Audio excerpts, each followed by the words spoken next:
दोस्तों नमस्कार। मैं सूरजदीन विश्वकर्मा, ठगी पीड़ित जमाकर्ता परिवार, तप जप संगठन। साथियों, आज 11 नवंबर 2024 में कई दिन के बाद आपके बीच में उपस्थित हूँ कुछ खास बात विशेष जानकारी देने के लिए। और अस्वस्थ होने की वजह से आप लोगों के बीच से एब्सेंट रहा, इसके लिए क्षमा चाहता हूँ। और आज कुछ नई जानकारी है, विशेष जानकारी है। वीडियो को आप लोग ध्यानपूर्वक सुनेंगे और हमारे कार्यकर्ता बंधु अवश्य सुनेंगे। जिन साथियों ने किसी भी कंपनी में काम किया है एजेंट के रूप में, वो ज़रूर सुनेंगे इस वीडियो को, क्योंकि आपका जो आंदोलन चल रहा है विगत 1 सितंबर 2024 से लगातार चल रहा है, बहुत जनपदों में चल रहा है। उस आंदोलन से क्या मिला, क्या मिलने वाला है, अभी तक कैसी समस्याएं रहीं, किस तरह से गुजरा इतना दिन, इस सारी चर्चा आपके बीच में करूंगा। आप लोग वीडियो को बहुत ही बारीकी से समझने का प्रयास करेंगे, क्योंकि आप सबको पता है आपके भुगतान के प्रति देश में कोई भी सुनने वाला नहीं है, चाहे केंद्र की सरकार हो या प्रदेश की सरकार हो, या आपके बीच के चुने हुए प्रतिनिधि जो आपकी ही मोहर से विधायक बन के जाते हैं, सांसद बन के जाते हैं, और भी प्रतिनिधि होते हैं। लेकिन आपके इस भुगतान रूपी समस्या की चर्चा कोई करने वाला नहीं है। भुगतान तो बहुत दूर की बात है, इसलिए आपको बहुत ही समझने की आवश्यकता है, सतर्क रहने की आवश्यकता है। और भुगतान आपका हो इस संबंध में कोई चर्चा तो दूर की बात है, आपकी समस्या से कोई भी जिम्मेदार व्यक्ति नज़दीक नहीं आना चाहता है कि आपकी समस्या सुने। आप उस समस्या से कैसे निकल पाएंगे, इस पर भी देश का कोई भी एक ऐसा बंदा नहीं है जो आपकी समस्या से रूबरू हो सके। इसलिए ये जंग जो चल रही है, भुगतान रूपी आंदोलन जो देश में चल रहा है, इस पर आपको विशेष नज़र रखनी है, विशेष चर्चा को सुनना भी है। उसके पहले मैं चाहूँगा जिन साथियों ने अभी तक हमारे चैनल को सब्सक्राइब ना किया हो वो सब्सक्राइब कर लें, लाइक भी कर दें, कमेंट भी करें, और इस वीडियो संदेश को एक दूसरे तक पहुंचाने का भी काम करें, क्योंकि भुगतान आपका बहुत ही करीब है। और भुगतान के लिए संगठन ठगी पीड़ित जमाकर्ता परिवार, जिसके मुखिया आदरणीय मदन लाल आज़ाद जी हैं, उन्होंने तरह तरह से संगठन के माध्यम से आपके भुगतान के प्रति पूरे देश में मिशन भुगतान भारत यात्रा चला करके एक जागरूकता पैदा करने का काम किया है। और आपके भुगतान के लिए जो भारत सरकार ने कानून बनाया था, बर्ड्स एक्ट 2019, या प्रदेश की सरकारों ने जो PID एक्ट बनाया है, इन कानूनों के तहत सरकार कोई भी काम नहीं किया अभी तक। बहुत से कानून पुराने भी बने हुए हैं, 1978 तक बने हुए हैं, जो आपके भुगतान के प्रति बने हैं, लेकिन किसी भी कानून का उपयोग सरकार ने नहीं किया है। ये निश्चित रूप से पीड़ितों के लिए बहुत बड़ी समस्या का विषय है। आप सबको पता है भुगतान न होने की वजह से देश में लाखों की तादाद में हमारा निवेशक साथी मौत को गले लगा चुका है। लेकिन सरकार हर क्षेत्र में काम कर रही है और इस भुगतान रूपी समस्या को जानते हुए भी एक शब्द बोलने को तैयार नहीं है। तमाम इधर उधर की बातों में लोगों को ध्यान भटकाने का काम किया है। जो कानून बनाया भुगतान के लिए, उसके प्रति कोई चर्चा नहीं करती है। आपके भुगतान के लिए तमाम भाषण होते हैं, लेकिन भुगतान के लिए कोई भी आज तक किसी भी नेता ने भाषण नहीं दिया है। निश्चित रूप से ऐसा प्रतीत होता है कि उनका पीड़ितों का दुख दर्द समझ में नहीं आता है, या दुख दर्द सुनेंगे तो सरकार का नुकसान है, या इन पीड़ितों का भुगतान करने से उनके साथ जो बैठे हुए ठग हैं, जो उनकी सरकारों में शामिल हैं, उनकी सरकारों को बहुत बड़ा बड़ा चंदा देते हैं, राजनीतिक दलों को बहुत बड़ा बड़ा फंड करते हैं। हो सकता है अगर भुगतान करा देंगे तो उनके साथी जो ठग हैं वो निश्चित रूप से दंड के भागीदार बनेंगे अगर इस कानून का उपयोग करेंगे। इसीलिए चाहे प्रदेश की सरकारें हों, चाहे केंद्र की सरकारें हों, उन ठगों के खिलाफ मुंह खोलने को तैयार नहीं है।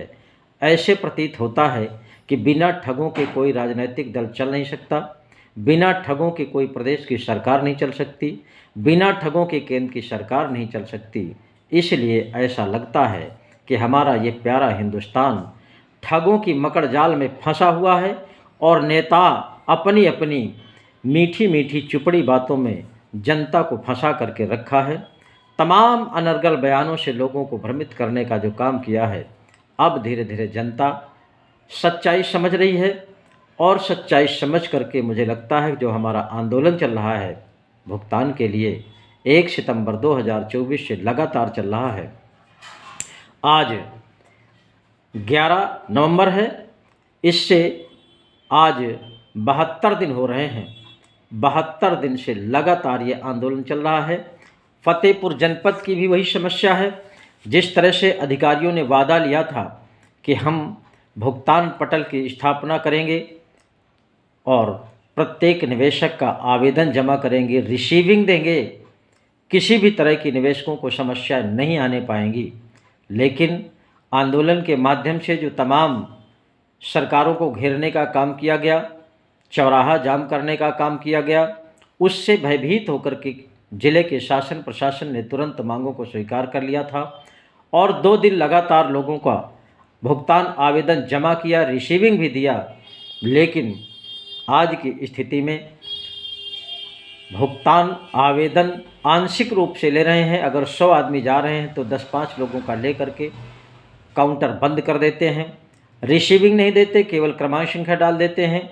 इस तरह से ये धोखेबाजी जो किया है शासन प्रशासन ने, उसका जवाब देने के लिए फतेहपुर जनपद ने आज से आंदोलन को आक्रामक बना करके ज्ञापन देने का काम किया है।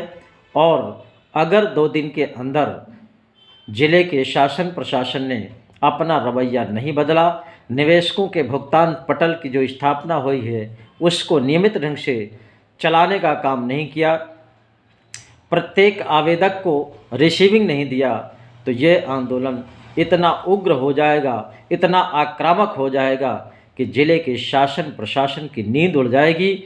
और इस आक्रामकता से जो भी समस्याएं पैदा होंगी, जो भी हानि होगी, किसी भी तरह की हानि होगी, वो सारी की सारी जिम्मेदारी जिले के शासन प्रशासन की होगी। इस तर्ज पर हमारे संगठन के कार्यकर्ताओं ने, आंदोलनकारियों ने अपनी वीरता का परिचय देते हुए, अपने साहस का परिचय देते हुए फतेहपुर में शासन प्रशासन को ललकारने का काम किया है, जो बहुत बड़ा बहादुरी का काम है।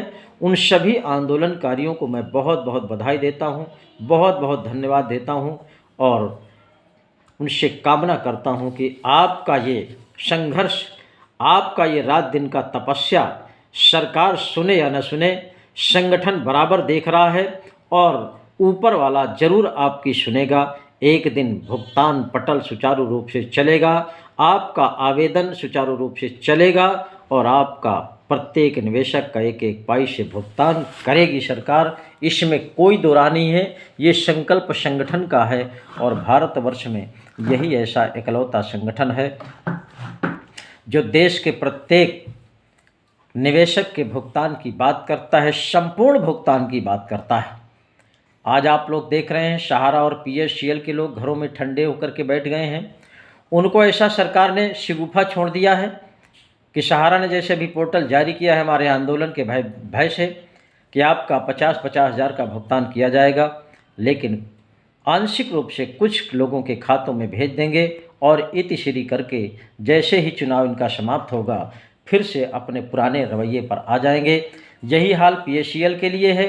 वहाँ भी आंशिक रूप से अगर 1000 लोग हैं, 1000 में से एक व्यक्ति के खाते में अगर कुछ पैसा डाल दिया तो वहाँ का भी जो कार्यकर्ता है, निवेशक है, वो ठंडे होकर के अपने घर में बैठ जाता है। इसलिए आए दिन एजेंट साथियों के ऊपर तरह तरह की समस्याएं पैदा हो रही हैं, तरह तरह से एजेंट प्रताड़ित किया जा रहा है निवेशकों के द्वारा, पुलिस प्रशासन के द्वारा। इस पर भी आपको समझने की आवश्यकता है।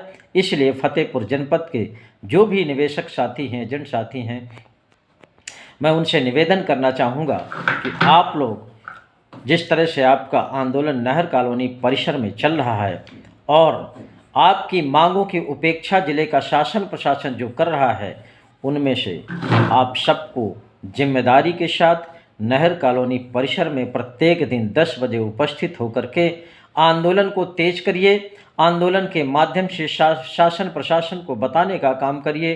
उनको बताइए कि अगर आप सुचारू रूप से भुगतान पटल का संचालन नहीं किया तो आने वाले समय में संगठन के माध्यम से जो भी निर्णय लिया जाएगा वो कोई न कोई ऐसा कदम होगा कि शासन प्रशासन के लिए नींद खराब करने वाला होगा।